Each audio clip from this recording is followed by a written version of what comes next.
The names. Strike Guard, Light Herder. Lady Celestria. Together we are Celestial Strike. Oh boy, we are live from a remote location right outside the tavern. And we, as the rest of you all did, heard about the March of the Machine going down. She tried to warn us. All will be one. She's going for it now. However, there are some people that have joined the resistance. And not just joined. They're joining together onto one card. I'm not sure I've ever seen anything like that before, as far as, like, we've seen Partner, right? In Commander Legends. Seen several other things go down, melding or whatever. Background. Yeah, background. Like, we've seen it all. But now we're actually taking two legendary cards that already exist on their own and mashing them together into one card. I mean, that is awesome. A magic baby. Magic baby. That's one way to say it. So we're going to talk about these magic babies, and we'll just kind of see what we're thinking. We have some that we're looking at that are our favorites so far. They released all these pretty fairly early. Yeah, like I haven't seen this many legends early. like all so I'm excited to see the rest of it. This is a so far list, and this is what, February 20th or something like that. Yeah, full 2 months away. Yeah, so it doesn't even release until the 21st. So I mean, it's crazy. We're gonna see. But very excited about what we have so far. It's looking pretty awesome. Yeah. Looking pretty awesome. So yeah, let's hop in and talk about our favorite commanders that we're seeing in this set so far. To reset what we were just talking about, we have seen it all as far as the mechanics in the command zone. They've tried a lot of stuff, so much so you were talking about background too. Enchantments have even been in there. But now, mashing together two cards, and especially cards that are awesome and legendary on their own and have their own little stories, we're going to see them on the same card now, doing fun stuff. So let's just hop right into it. Just do it. First one of my favorites is Ghalta. My favorite too. Yeah, just awesome dinosaur in general. It's its own little thing. But Mavren is going to be riding on top of Ghalta. Look at this art. What? So for 3, 2 green, and 2 white, we're getting a 12/12 dinosaur vampire, because obviously Mavren's a vampire. So it's a 12/12 with trample. Whenever we attack, we're going to choose one of these. We're going to create a tapped and attacking XX green dinosaur creature token with trample, where X is the greatest power among other attacking creatures. So it's not going to be Ghalta, but other attacking creatures, whoever has the highest power other than our commander here, we're going to just make that, right? So you're already attacking with a 12/12 trample. Yeah, you're already attacking with Ghalta, who's 12/12. And then who knows? Something else, depending on how beefy your and we got some ideas. We got some ideas of how to make that happen. You know, we like to make them beefy. Oh yeah. And then the other one we could choose would be create X 1/1 white vampire creature tokens with lifelink, where X is the number of other attacking creatures. That's absolutely crazy, especially if you have some pumps. Oh yeah. And it's got some pumps in there. Oh yeah. And green white that is tokens, right? Like those Selesnya, you just put them together. That is tokens. So now Ghalta is going to be the commander of your token army, which I never thought I'd see that before ever in my life. But pretty excited about that. We have some cards that we like that we think should go into the 99 of this. We're not going to go through whole decks or anything like that. We're just going to hit the highlights, and we'll build them later and do whole podcasts on that. But let's talk about a couple here. Lady C, what are we looking at? Risk the Redeemed. So the legendary creature of warrior for a either a green or a white. Yep. You get a 1/1 for 2. And a green or a white. You can tap it and create a 1/1 green and white elf warrior creature token. And then for 4 and 2, either green or whites, tap it. For each creature token you control, create a token that's a copy of that creature. Oh yeah, tokens. Luminarch Ascension, which is an enchantment for 1 and a white. At the beginning of each opponent's end step, if you didn't lose life this turn, you may put a quest counter on Luminarch Ascension. And then for 1 and a white, you can create a 4/4 white angel creature token with flying. Activate this ability only if Luminarch Ascension has 4 or more quest counters on it. Yep. And so just to reset that card, it's not a once per turn thing. You do have to have 4 quest counters on it. But basically, essentially what we're looking at is that if we can get through in a commander pod, go through everybody's in step, basically, right? If we didn't lose life, that's like at the beginning of the game. So if we get this out on turn 2 and we just survive without taking any hits, we're already going to have the quest counters essentially very quickly in the game, and then we're going to get to start making our 4/4 white angel creature tokens pretty quickly right off rip. So I'm a fan of that. Yes, and then we have the Moon Silver Spear artifact equipment. Speaking of angels. Yeah, equipped creature has first strike. Whenever equipped creature attacks, create a 4/4 white angel creature token with flying. It costs 4 to cast and 4 to equip, but that's a very powerful card. Oh yeah, like it because you put it on Ghalta, who's already stacked, huge, and trample. Ghalta and Mavren, you're just going to give them first strike now as well, and when they attack, you're creating the angel already. Flying. So it's just ridiculous. So y'all let us know which ones you would be adding to Ghalta in the comments below. Please. Because we're excited about that one. I love Ghalta. Yep. On to the next one. For sure. What are we looking at, Lady C?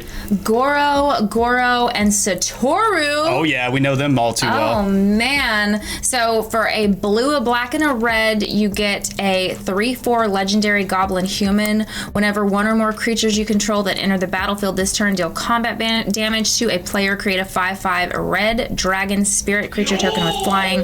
For 1 and a red, creatures you control gain haste until end of turn. Finish him. So that's pretty cool. Oh yeah, that's pretty awesome. Like, basically get haste going. But what's crazy too is that we're gonna get. I was thinking it would have the jujitsu. Ninjutsu. You could 100% ninjutsu, and I haven't even thought about that yet. But you could 100% do some ninjutsu work with our boy Goro-Goro and Satoru. Absolutely, there's no doubt about that. I went a different route. I went with hasty stuff, and so and I like to put some dragons in there too. So I just think Satoru automatically makes me think 100%. Ninjutsu. Oh yeah, I called it jujitsu. I meant ninjutsu. You know what? Another thing is. Yeah. Ninjutsu would work. Let's talk about a couple of cards here. Dragon. I was ready for it. Dragon Tempest. Tempest. So it's a 1 and a red. Whenever a creature with flying enters the battlefield under our control, it gains haste until end of turn. Oh, nice. Whenever a dragon enters the battlefield under your control, it deals X damage to any target where X is the number of dragons you control. So, long story short. You can want to have a lot of creatures with flying in the deck, number one. But with the dragons, it's an ETB ability with our commander back here. So it's not a cast or anything like that. We literally just need to have them enter the battlefield, which they do. And when they do, we're going to be doing X damage with however many dragons we have. So that could add up pretty quickly. This one's going to be really fun, in my opinion. You can pay 5 of any combination of blue and red, and it's a 4/4 spirit avatar flyer called Dominus of Fealty. So at the beginning of your upkeep, we can actually gain control of target permanent until end of turn. If you do, untap it, gains haste until end of turn. Oh, nice. So if I'm doing the thing correctly, I'm pretty sure whenever 1 or more creatures that enter the battlefield... No, hold on. Whenever 1 or more creatures you control that entered the battlefield this turn deal combat damage to a player, we may not be able to combo off with this like I want to, because it technically didn't end. Does it enter? Because, well, I think that still matters, or that still counts, because if it goes under our control, I think it's entering the battlefield, because it would have summoning sickness. You're gaining control. And it would have summoning sickness because we were stealing it. But since it says it gains haste, we're going to be able to attack with it this turn. Ooh, that's a tough one. Y'all let us know in the comments. I think that it would, because just the way that it's worded, it says you gain control. So when it enters the battlefield under your control, so it is technically entering the battlefield under your control. That's a tough one. I think it combos. I think it works. We're gonna have to get a ruling on that. We would play it in the tavern like that.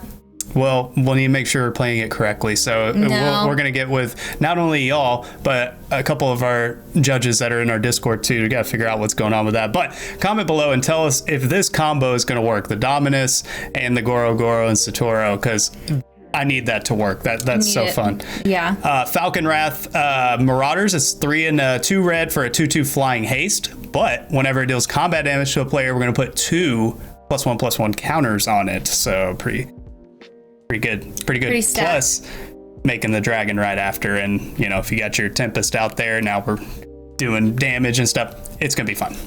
Lady C, what else are we looking at? Oh, Kiki Jiki Mirror Breaker. 2 and 3 red. You get a 2/2 legendary goblin shaman with haste. You can tap it and create a token that's a copy of a target non-legendary creature you control, except it has haste. Sacrifice it at the beginning of the next end step. So that's pretty nice. Some spice going on over there. Oh, yeah. Slave of Bolas for 3 and either a blue or a red and a black. You can gain control of target creature, untap that creature, it gains haste until end of turn, sacrifice it at the beginning of the next end. Yeah, so super rude because you're stealing stuff. Hopefully, then you're sacking it. Yeah, and then you sack it at the end so they don't get it back. But hopefully we can make that work with the combo. We're still pending to see if that will actually work or not. But I hope that it does. It just says I don't know. Anyway, yeah. Stormbreath Dragon for 3 and 2 red. You get a 4/4 dragon with flying, haste, and protection from white. Oh yeah. For 5 and 2 red, you get Monstrosity 3, which means that if the creature isn't monstrous. If it isn't monstrous, put 3/1/1 counters on it, and it becomes monstrous. Boom. So when Stormbreath Dragon becomes monstrous, it deals damage to each opponent equal to the number of cards in that player's hand. Oh yeah. So you're just smacking them right in the face as soon as you. And hopefully they have a lot of cards. Yeah, exactly. And it's enticing them to get rid of their cards. I like it. Either way, I think that works really well in the deck. It's got haste. You know, we're popping them for a lot. It's got flying. It's going to be a 7/7 when we monstrositus it. Monstrositus. Monstrify. Let's go with that. All right, last two. Yeah, so Odebrask the Hidden, it's 3 and 2 red for a 4/4 Phyrexian Praetor. He's got to join the battle against Elish. So creatures we control are going to have haste, and creatures our opponents control enter the battlefield tapped. So that's so mean. Yeah. I love that card. Olivia Crimson Bride's a really fun one. It's 4 black and a red for a 3/4 Vampire Noble. Has flying haste. Whenever it attacks, we're actually going to return target creature card from our graveyard to the battlefield, tapped and attacking, and it gains when we don't control a legendary vampire, exile this creature. So basically when Olivia's gone, bye-bye. But what's fun is that our commander is actually... Oh no! I was thinking of Ghalta for some reason. Well, if you can somehow... No, you can't sneak into Ghalta. Dang it. Either way, when Olivia's gone, you got to exile it. But if you can keep Olivia out there, you keep reanimating your stuff and just keep bringing it back, and just keep stacking up on your triggers with the 5/5 dragons. Yeah. And it's GG's basically, curtains. GG's. So let us know which ones you would add there or take away, and also what you like, what you don't. Yes, and please let us know about what you think. What are your thoughts on whether or not, if you're stealing that opponent, if it counts as technically your control? We need that to be a thing, because I want to steal stuff and have that be entering the battlefield this turn, and it doesn't say under our control, it says enters the battlefield. That's where I'm like, maybe. I'm sure there's hard and fast rules about it, but we'll find out. Yeah, we're gonna find out. Y'all let us know. Anyway, on to the next one. Lady C. Ooh, Heliod, the Radiant Dawn for 2 and 2 white. Ooh, and that's the other side of it, is the Heliod, the Warped Eclipse. Oh, that's pretty cool. Okay, so for 2 and 2 white, you get a 4/4 Legendary God. Whenever Heliod, the Radiant Dawn, enters the battlefield, return target enchantment card that isn't a god from your graveyard to your hand. Yep. And then, okay, cool. So 3, and what is that? It's either, it's called Phyrexian Mana. Phyrexian Mana. So for 3 and 1 Phyrexian Mana, you can transform Heliod, the Radiant Dawn, activate only as a sorcery. So that means the Phyrexian Mana means that it could be paid with either a blue or 2 life. Yep. Oh, and then, yeah, we need to flip over to the other side here. Flip it. You may cast spells as though they had flash. Spells you cast cost 1 less to cast for each card your opponent have drawn this turn. Yeah, so I never thought I'd see Heliod, however you want to pronounce it, completed. But here we are with a Phyrexian version of Heliod. I mean, oh my gosh. That's crazy. Yeah, it's kind of wild. Y'all, the cards that I'm looking at in this deck is I'm trying to make it basically enchantment tribal, right? Because what we're doing is we're bringing stuff back. Enchantments are going to cost 1 less, and we can do them as flash too, which is nice. But, you know, we get to also bring back target enchantments from our graveyard to our hand whenever it enters the battlefield. So you bet your ass we're going to do a little bit of Dink and Flicka. Dink and Flicka. So, Starnheim Courser. So it's a 2 and a white for a 2/2 Pegasus Flyer. That's a beautiful card. These are all really pretty cards. Love the art. The artifact and enchantment spells we cast are going to cost 1 less with this little guy out there. Dissipation Field. It's 2 and 2 blue for an enchantment here. Whenever a permanent deals damage to us, it's going to get returned to its owner's hand. So that's pretty rude. Sucks. Yeah. Hallowed Haunting for 2 and 2 white. It's an enchantment here. As long as we control 7 or more enchantments, very easy in this deck. Creatures we control are going to have flying and vigilance. And whenever we cast an enchantment spell, create a white spirit cleric creature token with this creature's power and toughness are equal to the number of spirits you control. So get your enchantments out there, smack away, do your thing. Boom. Lady C, what are some other ones we're looking at? So the Leyline of Sanctity, which is 2 and 2 white enchantment. If Leyline of Sanctity is in your opening hand, you may begin the game with this on the battlefield. I love that. I love those too. And then you have Hexproof, so dope. Teleportation Circle for 3 and a white. At the beginning of your end step, exile up to 1 target artifact or creature you controlled and return that card to the battlefield under its owner's control. Let's get that Flicka going. Sigil of the Empty Throne for 3 and 2 white. Whenever you cast an enchantment spell, create a 4/4 white angel creature token with flying. Got him. Dang. So that's a get out there as quick as you can so that you can start just get a bunch of those angels. Boom. Ridiculous. All right, last 2. We got Kiora Best to See God. It's 5 and 2 blue for a Saga card. So Saga card. You're going to create an 8/8 blue Kraken creature token with hexproof. I just love this card. The second one is tap all non-land permanents that opponent controls. They don't untap during the next end step for that controller. And the last one, gain control of target permanent and an opponent controls. Just the rudest card. Untap it. And what's fun about this combo is, all right, we've done Kiora, right? We did this thing. We got the blue Kraken. We stole something. Cool. Well, now with Teleportation Circle, we're now going to flick Heliod back onto the battlefield. When it enters the battlefield, we'll return target enchantment card that isn't a god from our graveyard to our hand. And I think we'll probably just pick Kiora again, and we'll do the whole thing again. Oh, that's nice. That's really nice. Yeah, that's nasty. Last one, Overwhelming Splendor. So for 6 and 2 white, you're going to enchant a player, and creatures enchanted player controls lose all abilities and have base power and toughness 1/1. So mean. Enchanted player can't activate abilities that aren't mana abilities or loyalty abilities. Dude. That card completely just destroys it. I mean, that's like, seriously, if I was playing against that and it got cast and I didn't have something to get rid of it, I would just quit. Like, it's an 8 drop, so it's expensive, but yeah, it's just like, might as well just insta scoop. So nasty. Okay.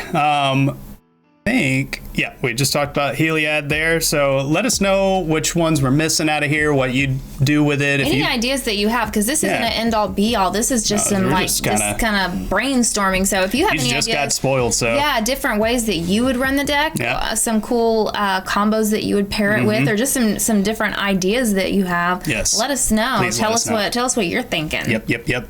Also, we got Jin-Gitaxias coming back. So nasty. Yeah, so for 3 and 2 blue, we're going to bring a 5/5 Phyrexian Praetor out here. It has Ward 2, so already some built-in protection. Whenever we cast a non-creature spell with mana value 3 or greater, draw a card. And then we can pay 3 and a blue. We're going to exile it and return it to the battlefield transformed under its owner's control. Activate only as a sorcery and only if you have 7 or more cards in hand. So you need to fill up your fist before you do it. But if you pull this off, it turns into the Great Synthesis, which is a saga. So we're going to go through 3. We're going to draw cards equal to the number of cards in our hand. You have no maximum hand size for as long as you control the Great Synthesis. Return all non-Phyrexian creatures to their owner's hands. Oof. Then we're going to cast any number of spells from our hands without paying their mana cost. And then we're going to exile this and bring it back to just normal Jin-Gitaxias after that. But we basically now have done a just full fist type spell. Then we've done a River's Rebuke, basically, right? And then we did Omniscience right behind it on the freaking saga. Yeah, and then you put it right back out, and then we're you gonna can put it back and then do it all over again. I mean, that's crazy. Yeah, because as soon as it's Jin-Gitaxias again, we're gonna pay 3 in the 4. And it has ward too. It has ward too, so you can't just. It's not so easy to just get rid of, you know, unless you have. This is ridiculous. Enough mana. That's crazy. This is so broken. Like, what Wizards? What are you doing? It's crazy. I will not play against this card, by the way. But if you play it, here's the cards we like. Decanter of Endless Water. It's a 3-drop. You have no maximum hand size. You need it for decks that you're needing to draw a lot of cards in. Chemister's Insight, just a draw card spell. I mean, this is a nice one here. It's 3 and a blue, so it's a non-creature spell that costs more than 3. We need that in our deck, so it's going to double up on the draw trigger since we draw a card for it anyway because it's more than 3. And then we draw the 2 cards. We can jumpstart it, meaning we can discard a card in addition to paying the cost and then do it all again. Rewind is a really fun counter spell because you get to untap all of your lands after you do it. It's pretty rude. Lady C, what are some other ones we're looking at here? So the All-Seeing Arbiter. Ooh. For 4 and 2 blue, you get a 5/4 avatar with flying. When it enters the battlefield or attacks, draw 2 cards, then discard a card. Whenever you discard a card, target creature an opponent controls gets -X/-0 until your end of turn, where X is the number of different mana values among cards in your graveyard. And you might be like, hey, Sea Strike, why are we putting in an avatar that gets said non-Phyrexians, right, for our little saga here? Like, oh, you want it, like it's going to get returned to your hand, bro. Yeah, that's the point. When it enters the battlefield or attacks, we're going to draw 2 cards and discard a card. So I want to recast this thing and keep drawing cards.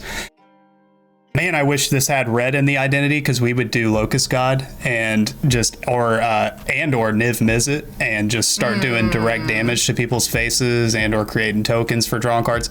But it's already broken enough. I mean, look at this thing. Anyway, Lady C, what else we got? Ooh, Karn's Temporal Sundering. For 4 and 2 blue. It's a legendary sorcery. And you can cast that only if you control a legendary creature or planeswalker. Which we will have. Yes. Still, I haven't seen just a ton of legendary sorceries. Yeah, they're not very... It's not very... Yeah, they're not very common. Anyway, so target player takes an extra turn after this one. Return up to 1 target non-land permanent to its owner's hand. And then exile Karn's Temporal Sundering. Yeah, I like putting Karn in here too because he's kind of part of the whole... That's a gorgeous card. Yeah, extra turns, it's just rude. Anyway. Well, and then classic Sublime Epiphany, 4 and 2 blue, you get to choose 1 or more, so you can do all of them. Which I usually do. Yes. Counter target spell, counter target activated or triggered ability. Ooh, ouch. Return target non-land permanent to its owner's hand, create a token that's a copy of target creature control, and then target player draws a card. Got him. So, last 3, Aldrune's Epiphany. So it's 5 and 2 blue. We're actually going to create 2 1/1 bluebird creatures tokens with flying. Take an extra turn after this one. Exile it. We can also do the foretell, which means we're just going to pay 2, put it face down. We can pay the 6, do all that. But basically just another extra turn spell there. Kiora, Best of Sea God. We already talked about this one. Kiora, again. I'd say this one's pretty nice to put in here too. Any kind of nice with any deck. I was about to say, any deck that has blue in the commander identity should probably have Kiora in it. Sneak this one in here. One with the multiverse, I like the theme here. We got the Karn going, but then the multiverse is like, that's what the whole March of the Machine is. Like all the planets are gonna have to go up into this, right? So it's 6 and 2 blue for an enchantment here. You can look at the top card of your library at any time. You may play lands and cast spells from the top of your library. Once during each of your turns, you may cast a spell from your hand or the top of your library without paying the mana cost. And we're already freaking putting that up with the great synthesis, so we're just paying them all out anyway. Oh my God. But that's kind of like a little supplement in the meantime. And so for anybody who is new to our channel, new to how we like to build decks, we are very creature centric. We like lots of creatures. So even our blue decks, we don't generally, I mean, every now and then we like to, you know, if it's like get a little crazy, but usually we still do a lot with the creature cards because we just really like creature cards. Yeah, unless it specifically says cast non-creature spells, then I'm probably going to make most of it just non-creature spells. But yeah, for the most part, we like to swing. To spice it up. Yeah, I want to hit swings to win the game. Like combat damage. Yeah, but you know, let us know which ones we missed, because as Lacey was saying, we don't do non-creature spell tribal very much, so we're probably missing some. So let us know which ones we're missing. Yeah, let us know. For sure. The next one, Lady C. Ooh, Omnath. He returns. Ooh, Omnath, Locus of All. Wow.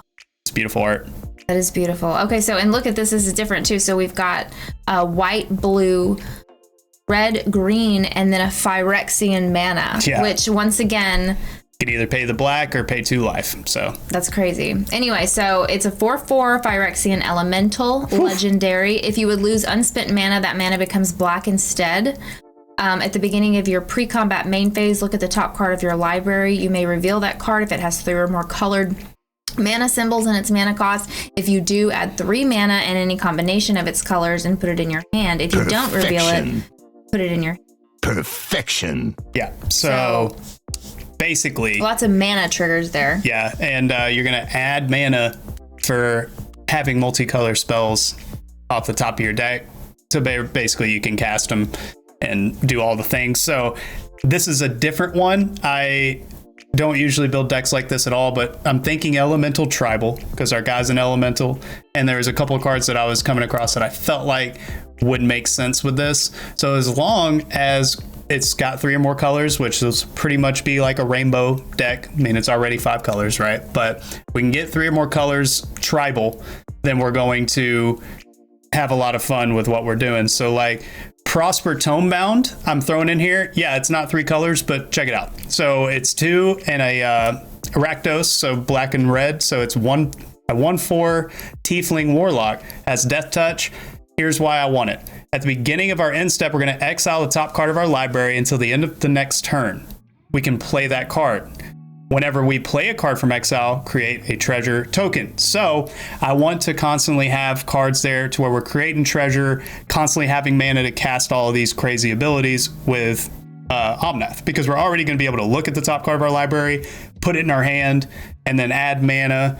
And then if there's still a card in exile, we're going to be playing that exile and then making a treasure token every time we do that. So does that make sense? Yeah. So it's going to be a lot going on with it. This is a lot. This is a lot. I'm not saying that combo is going to necessarily work, but I want to try it. So I have that in here. Horde of the Notions. So it's just Warborg, all 5. So it's a 5/5 elemental legendary. So it's a Vigilance, Trample, Haste. We can pay Warburg, and we can just play target elemental card from our graveyard without paying its mana cost. So that's why I was talking about make it an elemental tribal. So any creatures are going to be in here, they're going to be elementals, and I'll probably make them really big. That's what she said. And we're going to cast them for free out of our graveyard every time. Then here's where it really gets fun. We're going to do Cruel Ultimatum, and I have all the ultimatum, basically all the ultimatums in here. For 2 blue, 3 black, 2 red. Target opponent sacrifices a creature, discards 3 cards, then loses 5 life. Then we can return a creature card from our graveyard to our hand, draw 3 cards, and gain 5 life. That's a lot of mechanics going on. Yes, and for example, like I was saying, I don't know if it was hitting us or not. Let's say we, with Omnath's thing, at our what does it say? Beginning of our pre-combat main, we're going to look at the top card of our library, right? So let's just say it's Cruel Ultimatum. We can reveal it, and we're going to add the 3 mana. So this is going to sound maybe really dumb. Go for it. But so his name is Omnath, Locus of All. Is it supposed to be Locust? It's Locus. It's like completion is spelled differently, like locus. It's just, that's what it is. He's a locust, not a locust. He's a locust. So okay, so it's that's like not the first time someone's asked that question. Okay, I was just like, hold on, am I missing No, that's something here? actually I'm pretty sure that's not spelled correctly. He is not a locust. He's a locust. Which is, I guess, a giant locust? No, there's no locust in the here. Anyway. Well, then what's a locust? This is a different podcast subject. So add 3 mana of the combination if you pull Cruel Ultimatum off the top, so you can add blue, red, and black, and then we're putting it in our hand, and we can cast that because it's going to be 3 off, basically. We're just going to float 3 mana up in the air, and we can cast that for 3 now, right? Or excuse me. What is that? I'm bad math. 1, 2, 3 off, so that's 4, right? No. How much is this? 2. 7. Okay, so it's 4. I was doing the math right. Okay, so you can cast it for 4 instead of 7. That makes sense? Yeah. And let's just say maybe you got Prosper out there. You have we got a treasure sitting over there too. So boom.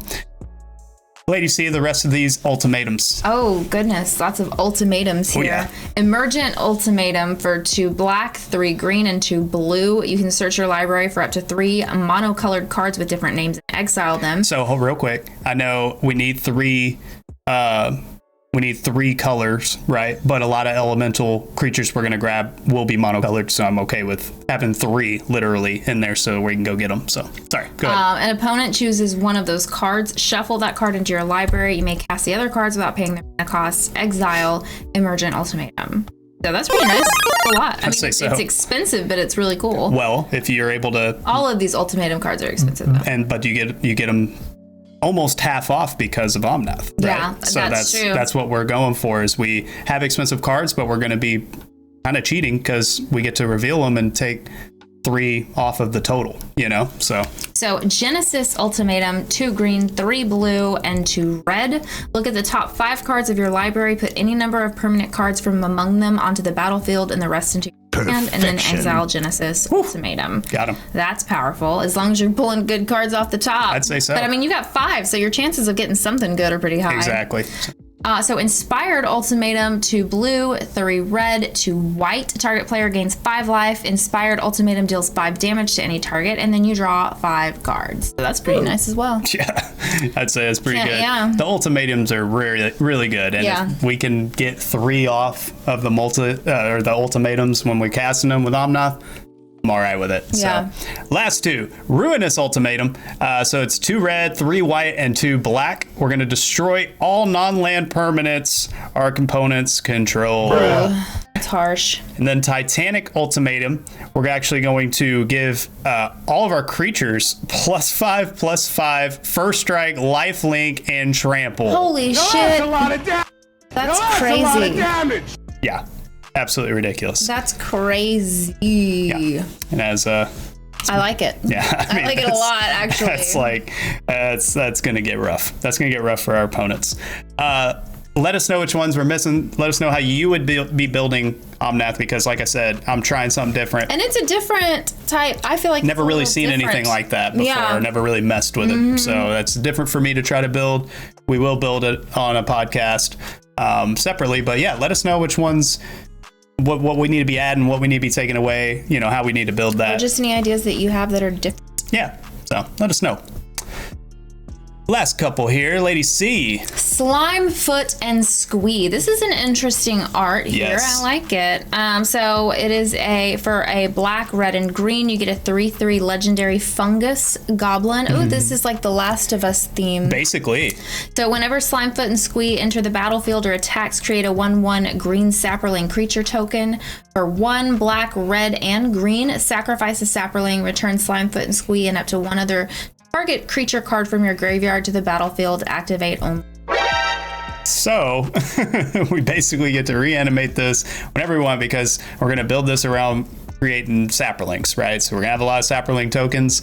We don't ever have to cast this from our command zone. Don't ever have to pay commander tax. We can just pay 4 and we'll be able to cast it and another card out of our graveyard for 4. That's insane. Yeah. That's pretty nice, I'd say, for sure. So how do we get there? Well, we're going to add Korazda Guild Mage. It's a black and green for a 2/2 elf shaman. We can pay 1 and a black and green. Target creature we control gets +1/+1 and gains Intimidate until end of turn, which means it can't be blocked unless it's an artifact or it shares a color with us. Also, we have pay 2 and a black and green and sacrifice a non-creature token, create X 1/1 green sapperling creature tokens where X is the sacrifice creature's toughness. So the reason why this caught my eye because we're going to be able to just sack our commander and create 3 sapperlings over and over and over because we're going to sack them. We're going to sack a sapperling and then return him back and just kind of repeat that process many times as we want. So Chatterfang Squirrel General, it's 2 and a green for a 3/3 Squirrel Warrior, and you're like, well, hey, hold on, we're doing sapperlings, right? All right, well, here's the deal. I put Homeboy in here. Number 1 has Forest Walk, so it's kind of tough to block. And number 2, if 1 or more tokens would be created under our control, those tokens plus that many 1/1 green squirrel tokens are created instead. So we're actually going to add, if we put 3 sapperlings, we're going to add those squirrels. And the reason why I add those squirrels is because all I have to do is pay 1 black, sacrifice X squirrels, and then target creature gets +X -X until end of turn. So it's actually used for removal. Does that make sense? Yeah. So we get a whole bunch of squirrels along with our sapperlings, and then we just have basically unlimited removal outlet with Chatterfang. So does that make sense? Yeah. Slimefoot the Stowaway. So it's a 1 and a Golgari. So black and green for a 2/3 legendary fungus. So we were talking about Last of Us. Whenever a sapperling we control dies, Slimefoot the Stowaway is going to deal 1 damage to each opponent, and we're going to gain 1 life. And we can just pay 4 and create a sapperling. This whole thing is about sacrificing sapperlings. So when they die, we're just gonna do direct damage and gain life out of it as well. So pretty awesome. Lady C, what else are we looking at? Namata Primeval Warden for 2 and a black and a green. You get a 3/4 legendary tree folk creature with reach. If a creature an opponent control would die, exile it instead. When you do, create a 1/1 green sapperling creature token. So once again, we're creating more sapperlings. For 1 green, you can sacrifice a sapperling. Namata Primeval Warden. I got lost in the moment of the sentence. So for a forest, sacrifice a sapperling. Then Namata Primeval Warden gets +2/+2 until end of turn. Yep. And then for 1 and a black, you can sacrifice 2 sapperlings and draw a card. Yep. So it's like we were talking about with the last guy. We're trying to make sapperlings die. So then we're going to be doing direct damage and gaining life out of that. So Lady C, next one. So Michaeloff. He's crazy looking. Yeah. 3 and 2 green. You get a 4/4 fungus. More The Last of Us. Yes. Devour 2. So that means that as it enters the battlefield, you can sacrifice any number of creatures. This creature enters the battlefield with twice that many 1/1 counters on it. Woo! That's nice. At the beginning of your upkeep, create a 1/1 green sapperling creature token for each 1/1 counter on Michaeloff. Yes. So you want to have a lot of sapperlings out there at the beginning, and then you want to sack them all when you cast this, and then just put twice. So if you sacked 4, you'd be putting 8 1/1 counters on Michaeloff here, and then at each beginning of your upkeep, you're going to get. Oh my gosh, that's. Yes. And then we have the Spore Mound. This is a classic 3 and 2 green for a 3/3 fungus. We got more fungus with landfall. When a land enters the battlefield under your control, create a 1/1 green sapperling token. We're going to be crawling with sapperlings. We're going to have so many sapperlings. Holy cow. So many. OP. Speaking of, how about Tender Shoot Dryad? It's 4 and a green for a 2/2 Dryad, but it has Ascend. So if we control 10 or more permanents, we're going to get the city's blessing for the rest of the game. And so at the beginning of our upkeep, no, not our upkeep, each upkeep, create a 1/1 green sapperling creature token. And sapperlings we control are going to get +2/+2 as long as we have the city's blessing. Oh my god. All we need is 10 or more permanents, and yes, that includes tokens. So that is... Oh my god. So then all your tokens have a gazillion... Oh my god, you could get some swing power with them, hoes. Yes, I'd say so. And then last one that we're going to talk about, Morbid Bloom. So it's a 4 and a green, black and a green. We're going to remove target creature card in a graveyard from the game, then put X 1/1 green sapperling creature tokens into play, where X is the removed card's toughness. So nice. Yeah, we're going to be making a lot of that in this one. It's going to be fun. That one does seem fun. It has some fun mechanics to it. Very fun. I can't wait to build. I can't wait to get my hands on that one. That one's going to be like very difficult to keep track of how many sapperlings you have. Yeah, because there's going to be so many. It's going to be a lot. A lot. If you play it like me, it's going to be a lot. Y'all let us know what we missed, what we should add, what you think about that one. I like that one. That one's fun. That one's going to be real fun. But yeah, let us know how you'd build that one. But I think we're on the right track with it. Let's talk about one more. Lady C. Yargle and Multani? Yes. For 3, 2 black and a green. That's a cool looking card. Whoa! Good God. You get an 18/6 legendary frog spirit elemental. Yep. And then all it has is flavor text. So people are probably like, well, it doesn't really do anything besides be big. And I'm like, yeah, well. That's what she said. And then, it's huge. That's what she said. So what we're saying here is that, yeah, it's kind of like an interesting one. You know, it's just kind of there. Like the only thing is it needs trample. Well, glad you said something about that. So let's talk about some of these cards in the 99. So that it needs. Agent of the Shadow Thieves. I absolutely love this one because we're gonna be paying 1 and a black for a legendary enchantment background. So we were talking about backgrounds earlier, but commander creatures we own are going to have, when it attacks, no player or if no opponent has more life than that player, put a +1/+1 counter on this creature. It gains death, touch, and indestructible until end of turn. So that's always a fun one. We pair that up with Wilson, remember? Yeah. Destiny Spinner, I always have this in my green decks because I don't want stuff getting countered. It's for 1 and a green. We get a 2/3 enchantment creature human, but creature and enchantment spells we control can't be countered.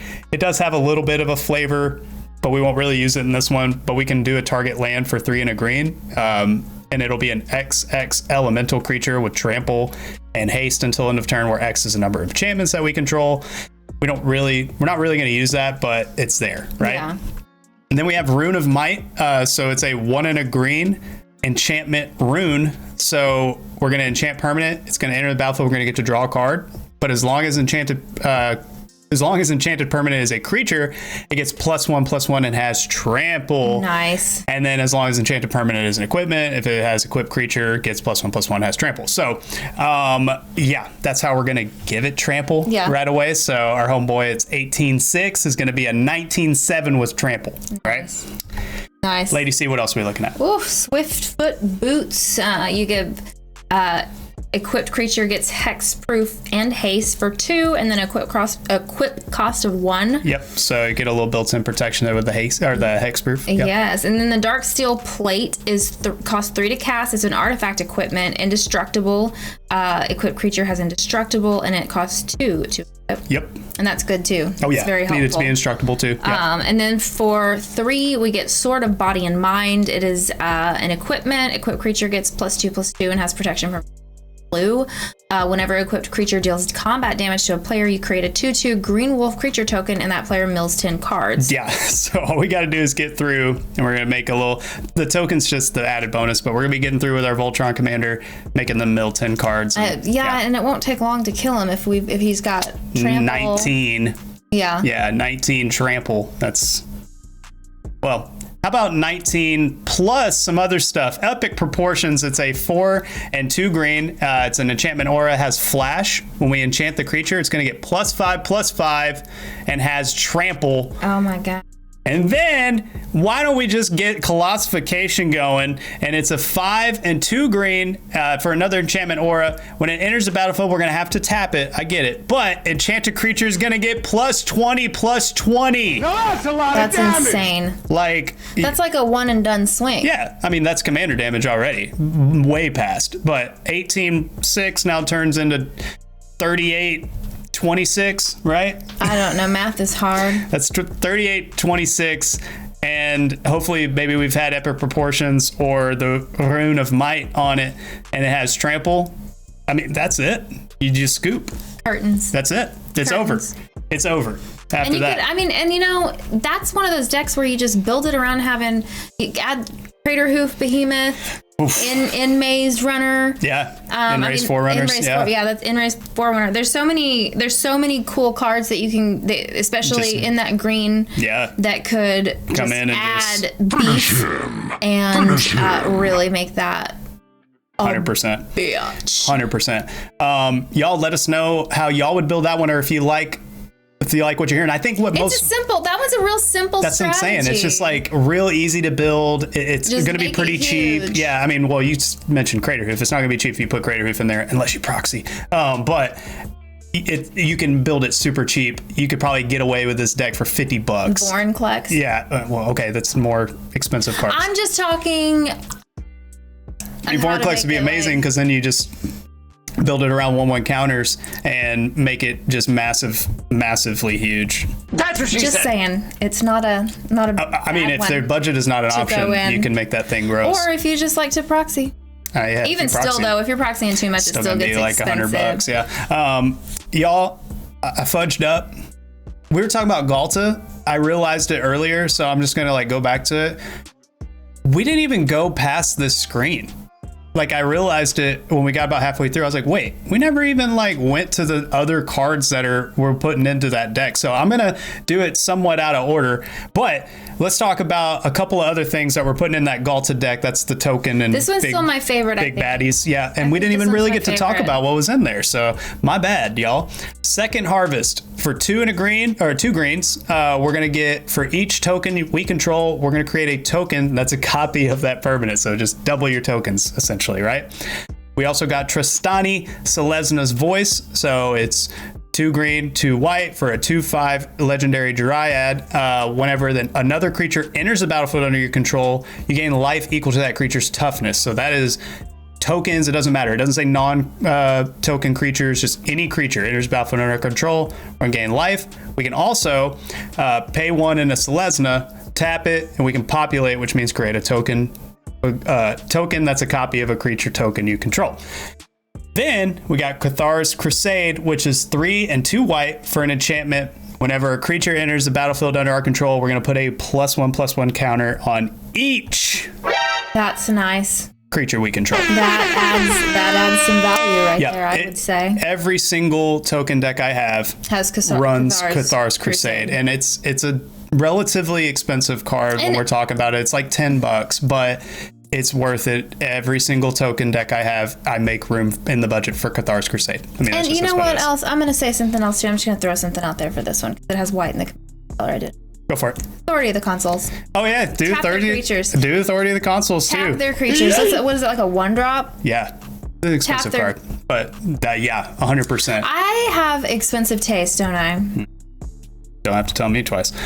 Lady C, what else are we looking at? So of course we have Ghalta by herself. Yeah, you might as well just get the big Ghalta, Yeah, right? 12/12. It costs X less to cast, where X is the total power of creatures you control, and it has trample. So it never costs. It's technically 10 and 2 green, but it never costs that. No, you can get it out for 2. Well, once you yeah, if we enough have our creatures commander out there, it's literally 2. Yeah. So And then you have Tristani Discordant for 3, a green and a white. You get a 1/4 legendary Dryad. Other creatures you control get +1/+1. When it enters the battlefield, create 2 1/1 white soldier creature tokens with lifelink. And then at the beginning of your end step, each player gains control of all creatures they own. Yep. So 3 things that are really awesome and work perfectly in simpatico with Ghalta and Mavren. We need big creatures, right, for the first ability when we attack, right? And then we need a lot of creatures for the second ability for when we're attacking, right? The other attack trigger. So Discordant is actually going to hit on 3 things that we need. Creatures get +1/+1, so bigger, right? It's going to enter the battlefield and give us 2 1/1 white soldier creature tokens with lifelink. Maybe we run an Ephemerate in the deck for commander protection, and that would be a flick spell. So any sort of flicker, just to redo that, maybe make a couple more. And then at the beginning of our end step, each player is going to gain control of all creatures they own. So if people try to steal Ghalta and Mavren from us, which people do that to us sometimes. All the time. They try to steal it, and it ain't going to matter because at our end step, we're going to get it back. So, yep. I completely missed that one. That's not me. It was the first commander we went over. Then It's because it's our favorite one. I know. So we had to go back to that one and finish it out, if you will. So That's what she said. So, But y'all. I'm pretty effing excited. Yeah. Let's hear from y'all. Like, comment below. Let us know which ones you're excited about the most, excited about the least, what you're liking, what you're not liking. If you like our faces or not, you know, those types of things, that the essential things that we need in the comment section. Yeah. Also, please drop a like on the video if you liked what you heard. Yeah. Subscribe to the channel. Subscribe to the channel. Yeah. And then also check out our Discord. The link is below. We, if you like to build decks, you like MTG, which I'm guessing if you got to the end of this podcast, yes, then you do. Go check it out. We've got an awesome group of people that build decks, and we've got all experience levels, all different types of Magic, all formats. So come join the Discord. That's in the link below, and in the comments. We'll do direct challenges. Our Discord members, a lot of times we will do our podcast live, and then afterwards we'll go and we'll play the decks that we've built in Untap live with our Discord members, our fellow Celestials. So highly recommend doing that because it just kind of can be a part of the community. It's a good time. Also, on that note, come check out our Twitch page. We stream here and there, periodically, but whenever you do, if you go in and you follow the channel, you'll get notifications whenever we go live. So definitely come check that out. Don't want to miss those. They're always a good time because we'll do like Lady C was saying, a lot of times we'll do our podcast live because our Celestials like to be in on it, and then we do the after party with the Celestials, and we'll play Arena, or we'll get on Untap and play EDH. I mean, it's always a good time, and it's kind of just up to the Celestials what we do, right? And so a lot of value there. Anyway, y'all, thanks for sitting here with us. Yes, thank you for watching, joining us, and like we said, like and subscribe. We'd love to see you back. However, we need to get back into our realm, so we're gonna peace out for this one. But until next time, I am Strike-Our Lightherder. I am Lady Celestria. Together we are Celestial Strike. See y'all next time. Take it sleazy. Bye. Peace.